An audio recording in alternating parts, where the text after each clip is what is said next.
Sa vlog na ito ni Mang Ile ay kakagising lang niya at naglalakad-lakad muna siya sa paligid nang mapansin niyang may kainan pala sa harap lang mismo ng lodging house na tinutuluyan nila. Doon sila magpalipas ng gabi sa Banglas Sleep-In Lodge sa Cabanglasan, Bukidnon. Ipinakita ni Mang Ile ang kapaligiran ng lugar. Makikita din ang malalaking puno sa paligid. May malaking puno din ng mangga at may bunga pa ito. Nabanggit din ni Mang Ile na ilang minuto pa muna bago sila babiyahin na naman at magpe-prepare muna sila at kakain bago sila tumuloy. Habang naglalakad-lakad si Mang Ile ay nakita niya si tatay na nagwawalis, binati niya ito ng magandang umaga at pagkatapos ay nagtanong siya kung saan ang malapit na daanan papuntang sa Luringan. Sinagot naman siya ni tatay na dederecho lang sila pakaliwa. Natanong din ni Mang Ile si tatay kung yun ba yung mga lugar kung saan nakatira ang karamihan ng mga lumad. Sumagot din naman si tatay na oo, mga lumad ang nakatira doon. Tinanong din ni Mang Ile si taytay kung motor lang ba ang pwede makapunta doon. Sumagot naman si tatay na pwedeng motor at pwede din yung pickup truck nila. Nabanggit ni Mang Ile na maya-maya lang ay aalis na sila. Sinabi din niya na dederecho na sana sila doon sa dulo sa may Kalabugaw, kaya lang nakita nila yung lugar ng Saluringan at okay naman doon, bumalik na lang sila at dahil highway na din daw kasi at wala ng mga sitio kung saan marami pang mga taong nangangailangan ng tulong ng PB team. Nagpapasalamat din si Mang Ile sa mga taong nag-subscribe at patuloy na sumuporta sa buong PB team. Ipinakita din ni Mang Ile si Pekeng Bombay na nakaupo lang sa tabi at sinabi niyang kasama na nila ito lagi. Niluluko pa ni Mang Ile si Pekeng Bombay kung anong plano nito, kung sasama ba ito sa kanila o kayag na lang, iisa lang din naman ang ibig sabihin ni Mang Ile kaya natawa na lang si Pekeng Bombay. Nagsalita naman si Pekeng Bombay na focus na muna siya sa panan-anim ng mga puno at prutas. Sumang-ayon naman si Mang Ile at sinabing tama at pangmatagalan ang mga iyon, gaya ng nyog, kakao at durian. Dagdag pa ni Mang Ile na pwedeng every 2 months lang ito puntahan ni Pekeng Bombay para sprayhan. Binanggit din ni Mang Ile na naligo na si Madam Yula at maya-maya ay aalis na sila. Naglakad-lakad ulit si Mang Ile kasama si Pekeng Bombay nang makita nila si Madam Yula na kakalabas lang din sa tinutuluyan nila. Namitas naman si Mang Ile ng sili at baka daw ay walang sili doon sa kakainan nila. Sinabi ni Mang Ile na pampaganya sa pagkain ang sili at pinakita niya yung nakuha niyang sili na nasa palad niya.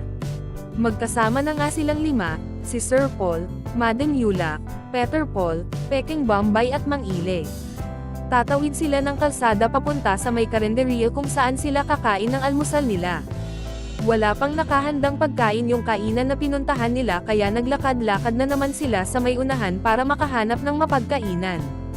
Masayang nagbibiroan ang grupo habang naglalakad. Malayo-layo na yung nilakad nila kaya nagbiro si Mang Ile na pag makita silang umuosok ay yun na yun. May nahanap na mga silang karenderya kaso isang klase pa lang ng ulam ang nagluto nila. Kaya naghanap na naman sila ulit. Ipinakita ni Mang Ile sa video ang paligid at sinabing nasa sentro na sila ng Cabanglasan. Ipinakita din ni Mang Ile ang lumang simbahan lugar. Malayo na nga talaga ang nilakad nila at sa wakas ay may nahanap din silang karenderya.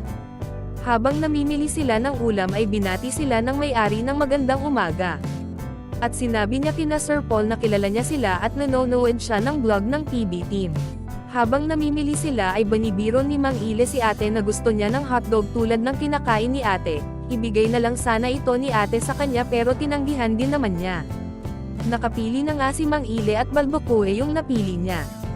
Kumain na sila lahat, at pagkatapos kumain ay nagpasalamat pa si Mang Ile kay ate bago umalis. Sumakay na sila sa sasakyan nila at babiyahe na naman sila paakyat ng bundok. Habang nasa biyahe sila ay makikitang napakaganda ng langit at ang tahimik ng kalsada sa gitna ng malapad na kapatagan. Narating na nila ang bundok at mahirap na daanan na naman ang dadaanan nila.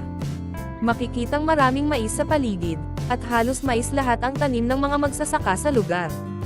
Huminto ang grupo at bumaba si Pekeng Bombay at Mang Ile para i-check yung lalim ng kalsada na may tubig na dadaanan nila. Naabutan naman sila ni Kuyang nagmomotor at sinabing medyo mahirap ang daan sa may unahan. Tinanong naman siya ni Mang Ile kung motor lang ba ang papwid. Sumagot naman si Kuya na oo at may mga Skylab sa unahan na pwedeng sakyan paakyat ng bundok. Nakikipagkwentuhan naman si Kuyang nakamotor kay Mang Ile at sinabing pa niyang nakafollow sila at pinapanood nila si Mylene. Natuwa naman si Mang Ile at tinanong si Kuya kung ano ang tribo niya. Sumagot naman si Kuya na tribang umayamnan siya at dating doon sila nakatira sa saluringan. Nakiusap naman si Mang Ile kay Kuya na tumabi muna, tumabi naman si Kuya at sinabi sa kanila na dahan-dahan lang at medyo malalim ang tubig. Natanong din ni Mang Ile si Kuya kung mahirap ba ang mga tao doon. Nabanggit din pati niya na katribo ni Russell ang mga umayamnan. At para sa more summary video ng Pugong Biyahero, huwag kalimotang mag-like and subscribe.